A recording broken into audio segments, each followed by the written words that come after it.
जालना तालुक्यातील घाणीवाडी शिवारामध्ये मी पाहुण्यासाठी गेलो होतो.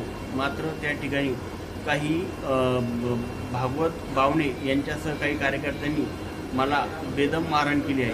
त्या ठिकाणी मला मारहाण करून रूममध्ये कोंडून दोन पाय आणि 2 हात असे बांधले होते आणि त्या ठिकाणी मला उठताच येत नव्हतं. दुपारी 2 वाजल्यापासून रात्री 8 वाजेपर्यंत मला त्या ठिकाणी ते बेदम मारहाण करत होते.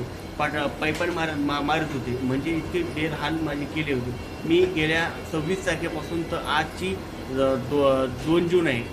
2 जूनपर्यंत मला त्या ठिकाणी तर मी आज उपचार घेत आहे. अजूनही माझी तब्येत खालवलेली आहे.